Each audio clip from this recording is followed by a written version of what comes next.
Nous sommes toujours ici au Portugal, mais maintenant nous sommes déplacés à l'intérieur des terres, à la WIM Academy, un lieu pour apprendre et pratiquer le tout-terrain en sécurité. C'est le lieu qu'a choisi Triumph pour nous présenter les capacités tout-terrain de la nouvelle Tiger 1200 Rally Pro. Ici, c'est notre camp de base et nous allons partir sur différentes boucles de différentes longueurs et différentes difficultés pour se rendre compte ce dont cette moto, a priori routière, est capable en tout-terrain. Les images qui vont suivre ont été exécutées par un poireau certifié GRTA, Genève Région Terre Avenir.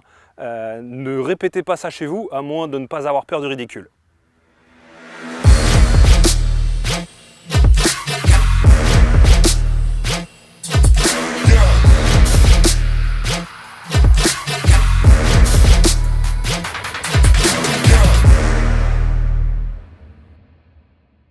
Alors la Rally Pro, qu'est-ce qu'elle a de particulier? C'est la version avec le réservoir de 20 litres de la Tiger 1200, mais avec les suspensions à longue course, 220 mm, que ce soit à l'avant ou à l'arrière, et évidemment un mode off-road ainsi qu'un mode off-road pro pour avoir un ABS sur la roue avant ou totalement désactivé. Ce genre de manipulations se font très facilement sur les Komodo. Il y a même un raccourci pour changer le mode de façon rapide. Une fois qu'on éteint et qu'on rallume la moto qui est en off-road, on n'a que 2 boutons à presser pour qu'elle reparte en off-road, ce qui est vraiment confortable.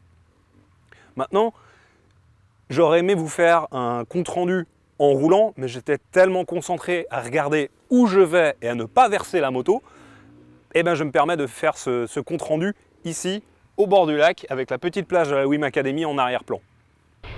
Ce qui m'a beaucoup plu sur cette moto, c'est son moteur. Parce qu'une fois plantée en deuxième, elle peut tout faire en tout terrain. Elle peut prendre vraiment de très bas régimes. Elle va reprendre même dans des virages lents où je pensais être à la limite du calage.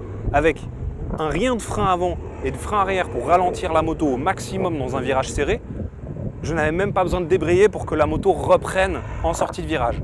C'était tout simplement bluffant. L'autre chose qui m'a énormément plu, c'est justement la position de conduite. Les mécaniciens ont simplement légèrement déplacé le guidon vers le haut pour que la position debout soit plus confortable, c'est tout. Ils n'ont rien changé d'autre. Donc, sur les grands cale-pieds métalliques qu'on a sur cette Rally Pro, on avait un très bon grip pour s'appuyer sur ses pieds et pour utiliser vraiment le poids du corps pour faire tourner la moto. Et en étant debout, les leviers bien réglés au bout des doigts, c'était un jeu d'enfant. Je ne suis de loin pas un excellent pilote de tout-terrain, mais de loin pas. J'ai pris un plaisir énorme à découvrir cette moto et surtout à apprendre le tout-terrain alors qu'elle pèse plus de 240 kg. Donc croyez-moi, cette moto sous son air de routière à grande suspension et à pneus crampons, elle est capable de faire du tout-terrain. Et d'ailleurs, un champion du monde, un quadruple champion du monde d'enduro, Ivan Cervantes, nous a montré ce dont il était capable avec cette moto.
Petit mot au sujet des pneus, normalement ce modèle est livré avec des Metzeler Karoo qui sont typés route.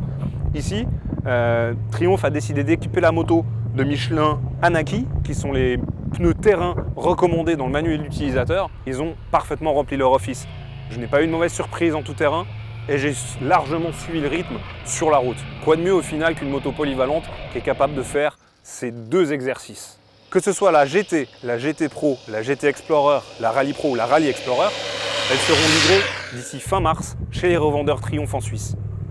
Les prix varient de 18 800 francs à passer 23 000 francs pour la version la mieux équipée. Mais sachez qu'il n'y a pratiquement pas d'options. Tout est dans le package de base, à l'exception des quelques accessoires de protection, comme ces pare-chutes qui sont de série sur la Rally Pro, ou ce sabot qui est de série sur la Rally Pro. Il peut très bien être installé sur une GT d'entrée de gamme, ça ne pose aucun problème. N'oubliez pas, l'essai complet écrit de ces modèles se trouve sur le lien juste en bas dans la description. Merci d'avoir suivi cette vidéo sur acidemoto.ch et à bientôt pour un nouvel essai.